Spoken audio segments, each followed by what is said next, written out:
नमस्कार। हमारे चारों ओर जीवन का एक अदृश्य ताना बाना बुना हुआ है जो हर चीज को एक दूसरे से जोड़ता है। जानते हैं ये क्या है? यही है पारिस्थितिकी तंत्र, वो सिस्टम जो हमारे ग्रह को जीवंत बनाता है। तो आइए आज इसी प्रणाली की बनावट और इसके काम करने के तरीके को करीब से समझते हैं। तो सबसे पहला और बड़ा सवाल यही है कि जीवन का ये जो इतना नाजुक संतुलन है वो आखिर किस चीज पर टिका है। वो कौन सा नियम है जो एक छोटे से तालाब से लेकर विशाल जंगल तक हर चीज को एक व्यवस्था में बांधे रखता है। जवाब सिर्फ एक शब्द में छिपा है, पारिस्थितिकी तंत्र। तो चलिए सबसे पहले इसकी परिभाषा को ही समझ लेते हैं।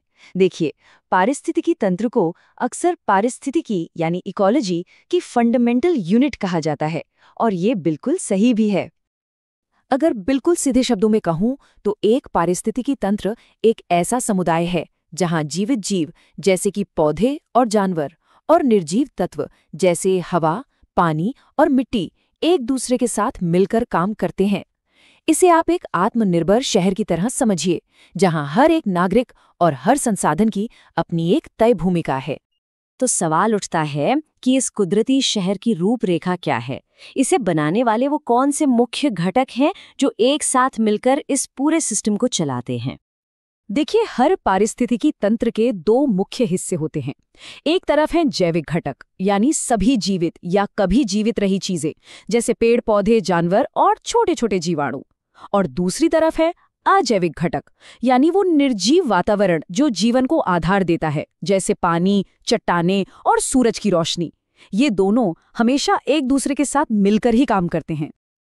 अब ये जो जैविक दुनिया है ना, इसमें भी एक बड़ी स्पष्ट व्यवस्था है। इस कहानी के नायक हैं उत्पादक, यानी पेड़ पौधे, जो सूरज की रोशनी से अपना भोजन खुद बनाते हैं। फिर आते हैं उपभोक्ता, जो इस ऊर्जा को पाने के लिए दूसरों को खाते हैं। और अंत में प्रकृति के सबसे बड़े रिसाइक्लर्स हैं अपघटक, जो मरे हुए जीवों को तोड़कर कीमती पोषक तत्वों को वापस मिट्टी में मिला देते हैं। और अगर हम अजैविक पक्ष पर नजर डालें तो ये तत्व जीवन का मंच तैयार करते हैं। मिट्टी और खनिज पोषण देते हैं, पानी तो जीवन का आधार ही है, और सूरज की रोशनी ऊर्जा का सबसे बड़ा स्रोत है। हवा, तापमान और जलवायु मिलकर वो माहौल बनाते हैं जिसमें जीवन पनप सकता है।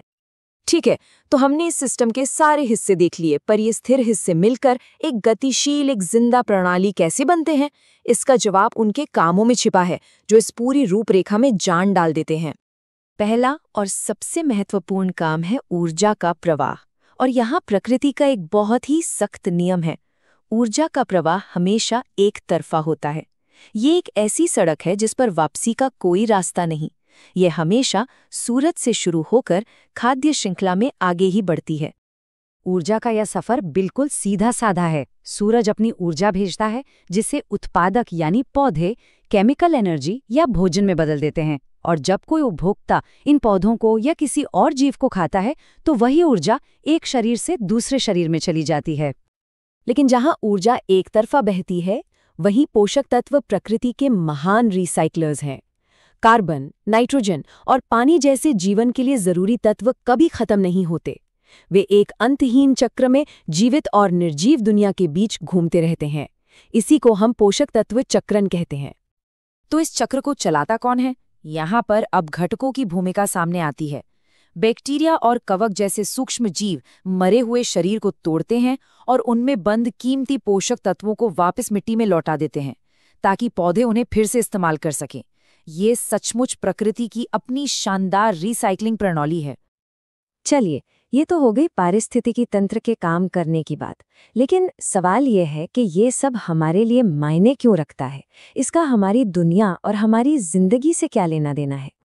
देखिए, पारिस्थितिकी तंत्र के कामों का हमारी जिंदगी पर सीधा असर पड़ता है। पोषक तत्वों का यही चक्र हमारे लिए सतत विकास यानी सस्टेनेबल डेवलपमेंट की नींव है।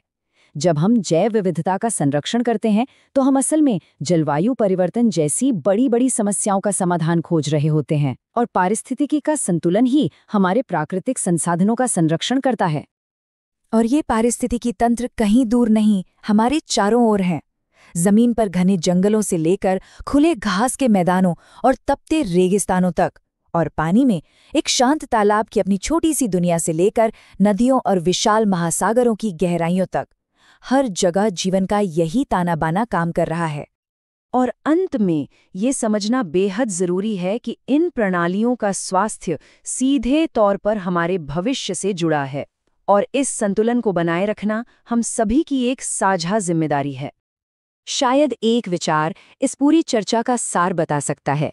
पारिस्थितिकी तंत्र एक जीवंत प्रयोगशाला है जहां ऊर्जा का प्रवाह और तत्वों का चक्रण जीवन को बनाए रखते हैं। ये एक ऐसी प्रयोगशाला है जो पृथ्वी पर जीवन के चलते रहने को सुनिश्चित करती है। तो अंत में ये सवाल हमारे सामने खड़ा है। प्रकृति की ये जटिल और नाजुक प्रणाली हमें जीवन देती है, तो फिर इस कीमती संतुलन को बनाए रखने की जिम्मेदारी आखिर किसकी है?